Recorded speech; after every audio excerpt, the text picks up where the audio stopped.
Salamat sa mapagpalayang pagmamahal. Welcome to our 365 daily devotion.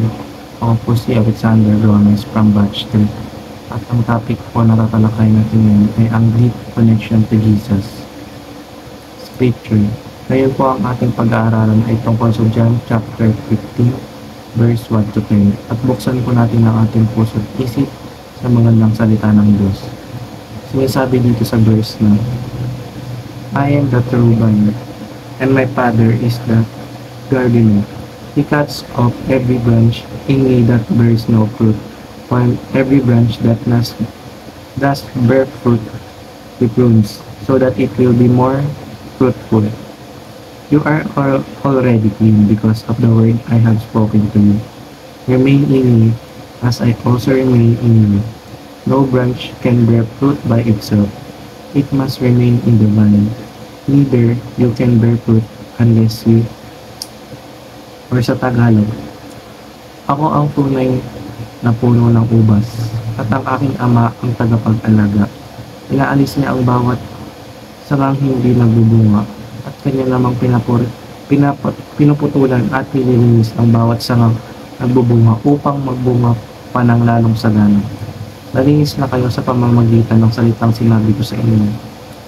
Manatili kayo sa akin at mananatili din ako sa inyo. Hindi magbubunga ang sangang hindi mananatili sa puno. Ngayon, ayon sa verse na to, si Jesus daw ang puno at tayo yung mga branches niya. And yung ama natin, naman natin sa langit ay yung gardener. Malago si Jesus dahil sa kanyang ama at fruitful tayo dahil kay Jesus.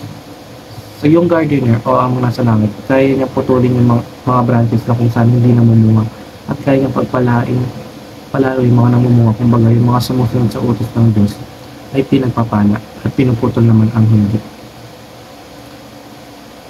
Scripture. Teaching number 1, Jesus is the true vine and we are the branches. Si Jesus ang pinakapuno at tayo ay mga sanga lamang na kung saan is kumukuha ng nutrients at lakas sa kanya nang gayon sa tayo ay mamuno. Kung hindi dahil sa kanya, ay hindi tayo magiging masagana at mabubuhay dahil ganoon naman ang isang branch ng puno. Hindi nito kayang mabuhay mag-isa bagkus ay kailangan niyang manatili sa puno para mabuhay. Number 2, para tayo ay mabuhay, kailangan nating manatili sa piling ng Panginoon kagaya ng pananatili ng isang sanga sa isang puno. Number 3, yung mga mabubuting balita at nga paturuan na iniwan sa atin ng Panginoon na si Jesucristo ay siyang ibibigay sa atin ng pag-asa sa araw-araw. Ito yung kailangan natin para mamuhay tayo ng masagana.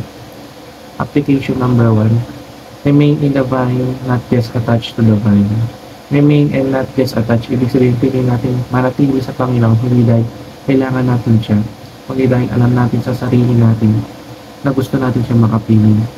Number 2, manatili tayo sa pagmamahal ni Kristo at hindi lamang basta-basta alamin ito. Baliwala na alam mong mahal ka ng Panginoon kung di mo kayang may apply ito sa araw-araw. Number 3, yung mga mabubuting balita at mga katuruan ay itatak natin sa ating isipan sapagkat hindi sapat na alam lang natin na niligtas niya tayo at muli siyang magbabalik sa takdang panahon.